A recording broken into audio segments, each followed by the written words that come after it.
"I'll never let you leave," said the Cheyenne warrior, after the lost schoolteacher nursed him back from the fever. The knife was still in my hand when I woke.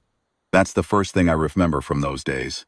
Not her face, not her voice, not the smell of the broth she made from something she found growing near the creek, the knife. My fingers had closed around the handle in whatever dark place the fever had carried me to, and they stayed closed. 3 days, she told me later. Maybe 4. She wasn't certain, because she'd lost count of her own nights by then. I am going to tell you what happened in that hollow up near the Laramie Breaks, in the autumn of 1871. I don't talk about it much. Man gets particular about the things he keeps close. But I'm older now, and some things want to be said before the chance is gone. My name among my mother's people is something I won't try to put into English. Call me what the Cheyenne called me, Makoko. It meant roughly that I walked the edge of 2 worlds and fell off both. They meant it as a joke. They weren't wrong. My father was a whiskey trader who came through the village one winter and left one spring. My mother kept me. She was a strong woman, and she didn't spend time mourning things that couldn't be fixed. I learned that from her. I learned the camps and the horses, and the way a man tracks by the pressed grass, by the direction a bird startles. I learned the language of that country. And when I was maybe 14, 15, I was taken into a trading post by a man named Gideon Stroud, who saw I could read a scale and do arithmetic and spoke 3 tongues. And he used me as a translator until I was old enough to not want to be used anymore. By the time I was 30, I had done enough things in enough places that I am not going to put them all here. Some of it I am not proud of. Some of it a man does because the country asks it of him and there's no graceful way to say no. I was 31 when the fever took me. I'd been riding alone for 2 weeks. I'd left a camp on the Powder River after a disagreement with a man who outweighed me by 60 pounds and had 2 friends. I'd gotten the better of the disagreement, but not without cost. A gash along my left side, lower ribs, a skinning knife that hadn't been clean. I packed it with mud and moss the way my mother had taught me, but something got in anyway. Something small and mean and patient. The fever started on the 4th day. By the 7th, I was off my horse more than on it. I remember the aspens, the way they went gold and silver in the wind, every leaf spinning on its own. And I thought, this is what dying looks like. Pretty, impersonal. I made it to a hollow where a limestone shelf cut the wind. There was water nearby, I could hear it. I got the horse tied where she could reach grass, and I lay down with my back against the rock, and I pulled my knife because that's what a man does when he doesn't know what's coming in the dark. What came in the dark was a woman with a lantern. I didn't know it was a woman first. I knew it was a light moving through the aspens, and I came up on my elbow with the knife and said something. In Cheyenne, probably. Just sounds, and the light stopped. A voice said, "I am not going to hurt you." The voice was careful, deliberate. The way a person talks to something they're not sure is going to stay calm. I said in English this time, "Who are you?" Not a question. Too tired for the shape of a question. She said her name, Clara Marsh. She said she was looking for the Denison Creek station, that she'd been told it was 2 days east, and she was on her 4th day, and she thought she had gone wrong at the fork above the canyon. I said, "You went wrong." She came closer, held the lantern up. I could see her then, a woman maybe 26, 27, her face drawn from travel, dress the color of a schoolroom, practical buttons to the collar. A carpet bag hanging from one hand and the lantern from the other, and nothing else, no rifle, no horse that I could see. "You're hurt," she said. "I know it. The wound's infected. That smell." She stopped. "I can help." I told her I didn't need help. She set the lantern down on a flat piece of rock and opened the carpet bag. She had clean cloth in there. A small brown bottle, needles and thread, and a cake of soap wrapped in paper. "You can say no," she said. "You won't be alive to say much else come morning." That was the most useful thing anyone had ever said to me. Straight through, no apology, no extra words. I lay back down and I let her work. What she did that first night, I felt only in pieces, because the fever had me mostly somewhere else. I know she cleaned the wound. I know it hurt in a way that made me drive my knuckles into the dirt to stay quiet. I know she didn't flinch at what she found, and I know that because I was watching her face for it. You learn to read a person's face when you've grown up between 2 worlds. You learn it like you learn to read weather. out of necessity. There was no flinch. There was concentration. The set of her jaw when something was bad, and she had to be steadier for it. She stitched me up with the same hand she would have used to grate a paper. I passed out somewhere in there. When I awoke, it was gray morning, and she was sitting with her back against the same limestone shelf, blanket around her shoulders that I recognized as coming from my own roll. The lantern was out. She was asleep. I lay there and looked at the aspens in the early light, and tried to understand what had happened. A woman alone, no horse, wrong end of the frontier by 40 miles at least, and she had stopped. Not kept walking. Stopped and done a hard thing and then stayed. Didn't understand it. I filed it away. She was awake when I next opened my eyes, mid-morning. She had a small fire going and something in my tin cup that steamed. "Drink this," she said. I asked what it was. "Willow bark, and something I found along the creek. My mother was a healer. I know plants." "Your mother was a healer." "In Pennsylvania. Different plants there, but the same idea." I drank it. It was bitter enough to mean something. She told me about herself while I drank, and I have thought about this since. The way she just talked, easy and plain, without asking me questions first. Most white people asked me questions when they met me. What are you? Where are you from? Which half are you, really? She didn't do any of that. She talked about herself and left room for me to talk or not as I chose. Her name was Clara Marsh. She had been teaching in a settlement 2 days north of Fort Laramie, a place called Reedy Crossing that had 20 families and 31 children, and a schoolroom that was also a granary on Saturdays. She'd been there 2 years. She was going to Denison Creek because a woman from the Presbyterian Mission Board had written her and said there were children there who hadn't seen a book, and Clara had written back and said she was coming. That was why she was alone. She'd hired a man to guide her, and he'd taken her money in the settlement and not appeared the next morning. She'd waited a day and then decided to go anyway. With a hand-drawn map from a freighter who'd said it was straightforward. "It wasn't straightforward," I said. "No," she said, "it was not." I looked at her across the small fire. Hair was coming loose from where she'd pinned it. There was a smear of something. Blood. Mine. Dried on the back of her right hand that she either hadn't noticed or hadn't bothered with. "You should have turned back," I said. "Yes," she said. "Probably." She refilled my cup without asking. "I'm going to be honest about the next few days in a way that's not comfortable for me, because I have spent most of my life being a man who handled his own trouble. That is not arrogance, it is survival. A man between two worlds has no one to fall back on but himself. You learn early that asking for help is the same as showing your throat. I had not shown my throat in 20 years. The fever came back hard the second day. Harder than the first. She told me later that she thought she was going to lose me that afternoon. The way my breathing went shallow and strange. She stayed about thrice, night, the one after it. She fed me the willow bark and the creek plant, and what broth she could make from a rabbit she trapped with a snare she built herself. A good snare. She showed me the remains of it later, and I told her she'd done it right, which surprised her. She talked to me while the fever was bad. I couldn't always follow it, but I could hear the sound of her, the steadiness of her voice. Not soothing nonsense, real things. She told me about a boy at Reedy Crossing who had learned to read in 6 weeks and how the look on his face the first time he read a whole sentence made her feel like she'd been handed something precious. She told me about the smell of the schoolroom in winter when the stove was going and the children had their coats off. She told me about her mother's garden in Pennsylvania, the sound of it, the loam smell of it after rain. I lay in the fever and listened to the sound of Pennsylvania on thought, this is a strange thing. This is a very strange place to be.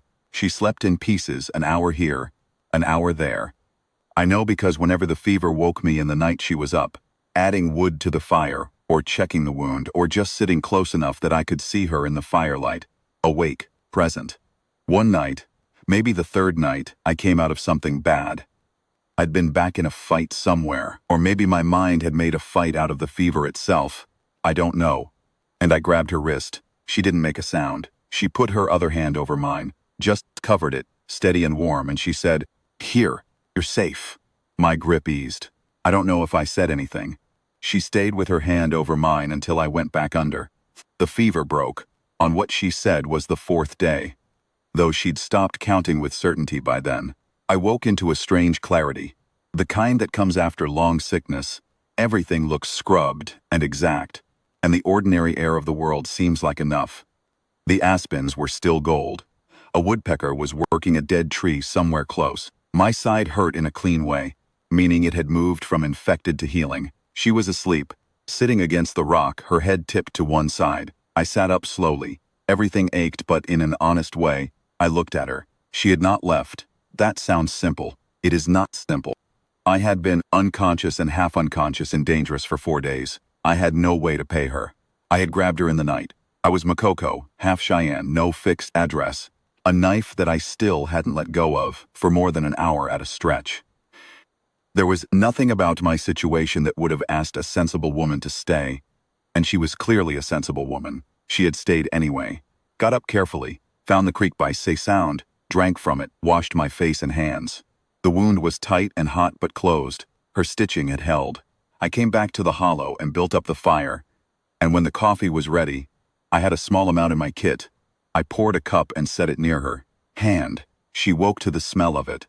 Looked around with the brief, startled look of someone remembering where they are. Then she looked at me, standing, and she went still for a moment. "You're up," she said. The fever broke. She put her hands over her face and kept them there for a moment. I think it was the first time in 4 days she'd let herself feel the weight of it. When she took her hands away, she picked up the coffee and drank it without saying anything. "Thank you," I said. She looked at me. Don't what? Don't make it small by thanking me. I didn't stay because you asked me to. I stayed because I chose to. I didn't have a response to that. I'm not sure I've ever been given a clearer thing in my life. We stayed in the hollow 2 more days. Not because we needed to. Well, I needed to. My legs weren't fully trustworthy yet. But there was a quality to those days that neither of us seemed to want to break. She was good company in the way that practical people are good company. She didn't fill silence with talking. When she talked, it was because there was something worth saying. She had opinions about everything. The best way to cross a river with a horse, the stupidity of whoever had drawn her hand map, the question of whether the children at Denison Creek would speak any English at all, and how she'd handle it if they didn't. She asked me that one directly. She knew I'd been a translator. I told her I could work through some of the basics with her. Enough Cheyenne to navigate the first weeks. We did that the second morning. I taught her words. She wrote them in a small notebook with a pencil she kept behind her ear. She was a quick study. She repeated things back with the right sounds the first or second time. And she didn't apologize when she got it wrong. She just tried again. That's a talent. A lot of people apologize when they should just be trying. We talked about the country, about what she'd seen coming through it and what surprised her. She said what surprised her was the size of the sky, that she'd understood it was big, intellectually, but that the actual fact of it, standing in it, was something she hadn't been ready for. She said it felt like a kind of responsibility, that a sky that size expected something of you. I said I'd never heard anyone put it that way. She looked at me sideways, a little uncertain, like she wasn't sure if I was agreeing or making fun. "I mean it," I said. She looked back at the sky. "Yes," she said, "I think so." On the third morning after the fever broke, I saddled my horse. She watched me do it, from where she was rolling the blankets.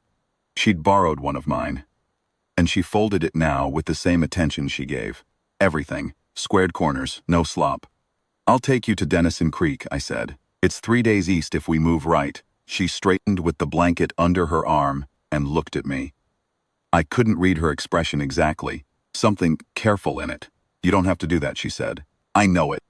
She nodded once, went back to her kit.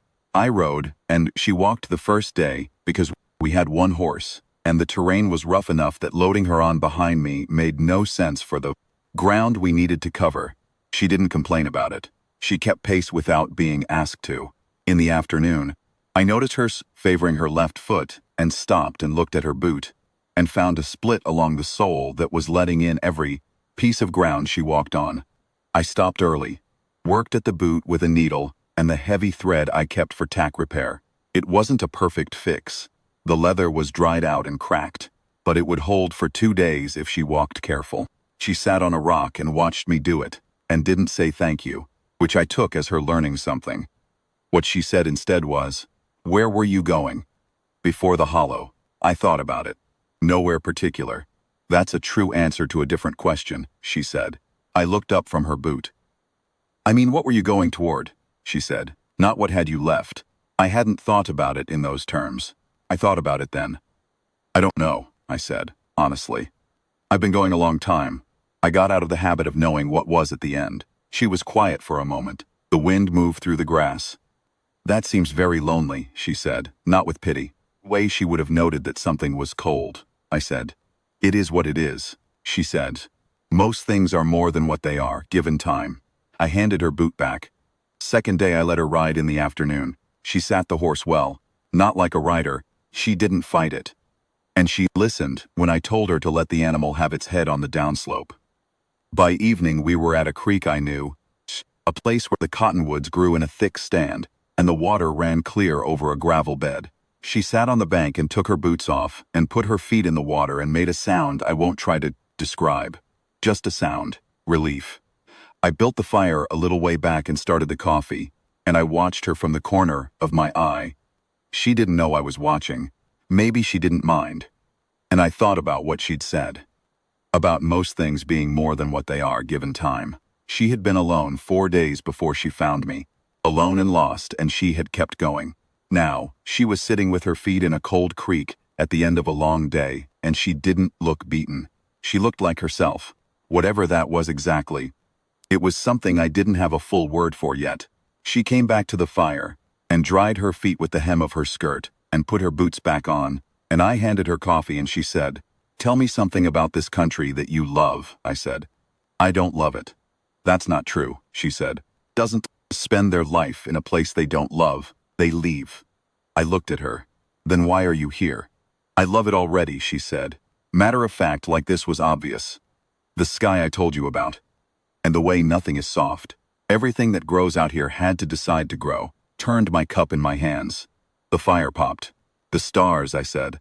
"There are more of them here than anywhere else." She looked up. We were past the new moon, past the half, and the sky had that deep autumn clarity that I have seen nowhere else in all my years. The Milky Way not. A smear but individual fires, beyond counting. So many that the dark between them was almost beside the point. She didn't say anything for a long time. Then she said, "Yes, we came to Denison Creek the third day, late afternoon." It was smaller than what she'd been told. A trading post, a house, a half-built church, 7 or 8 structures in various states of being, 3 families, not the dozen she'd expected, children watching from a fence rail. A man came out to meet us, weathered, gray-bearded, looked at me with the particular expression white men get when they can't place me. I watched him decide not to say whatever he was about to say. Clara stepped forward. "I'm Clara Marsh, I'm the teacher." The man's face changed. He reached out and shook her hand with both of his, and I heard the relief in his voice, the way it tightened in his throat. They had been waiting, it turned out, for 2 months. I held back. "Shh. Let her have the moment."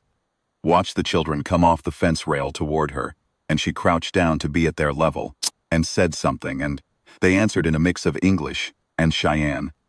And she looked up at me with an expression that was not quite surprise, not quite delight. Something between the two. I dismounted. She excused herself from the children and came to me. "You should stay," she said, "a few days, before you ride again." I said I'd be fine. "I know you'll be fine," she said. "That's not why I'm asking." That stopped me. I looked at her.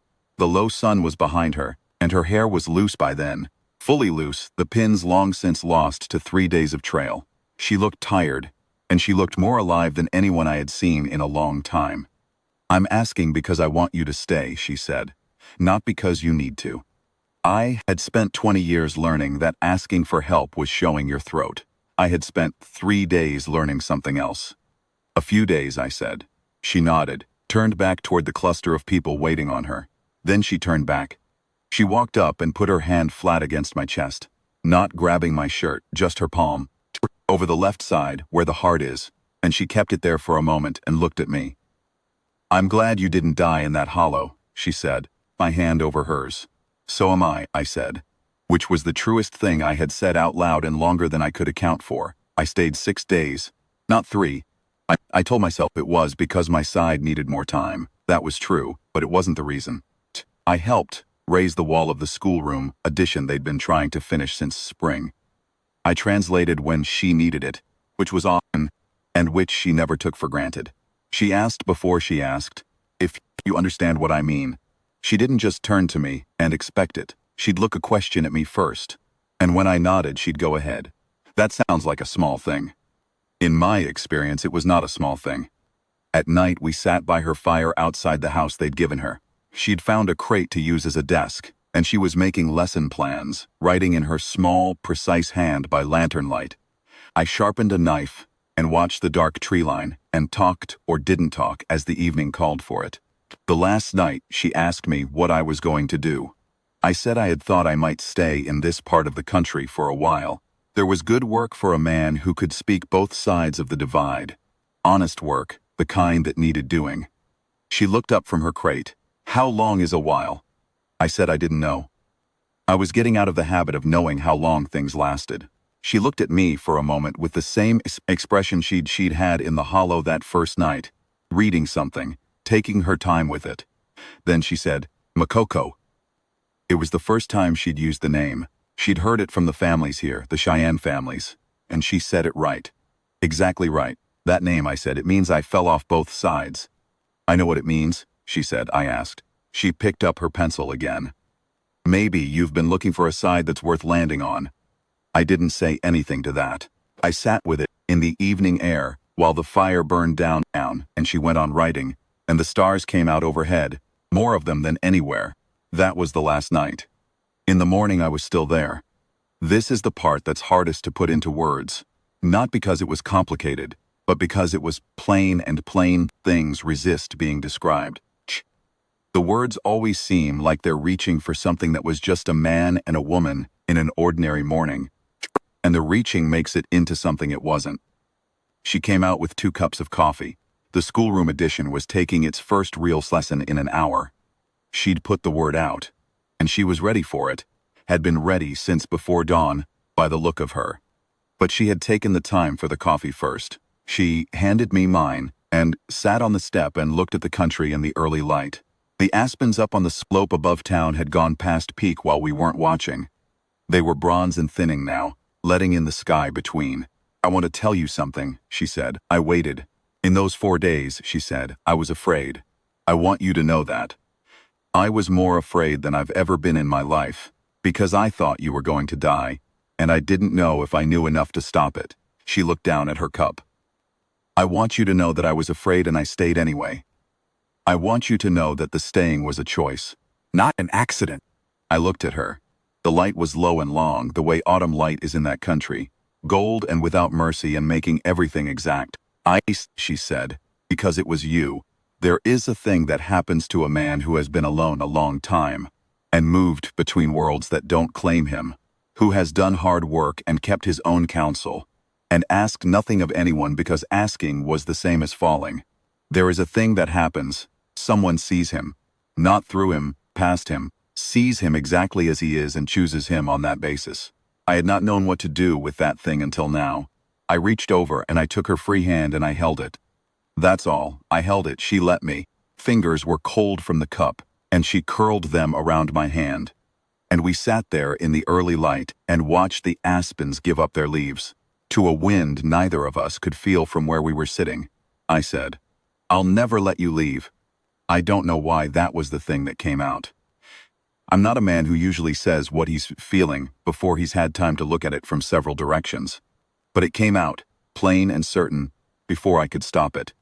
She was quiet for a moment. Then she said, good, that was 1871. It is a long time ago now by the count of years, and no time at all. By some other count I don't have a name for. I think about that hollow up near the Laramie breaks when I need to think about something real.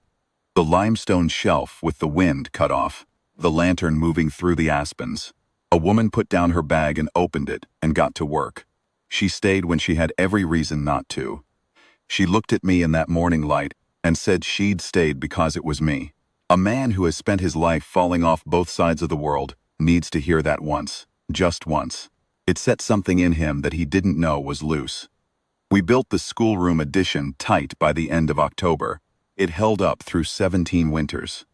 I know because I helped put up each new piece when the old one wore out. And I sat in that room through 17 winters, watching Clara Marsh teach children who didn't know what a book was how to stand inside one.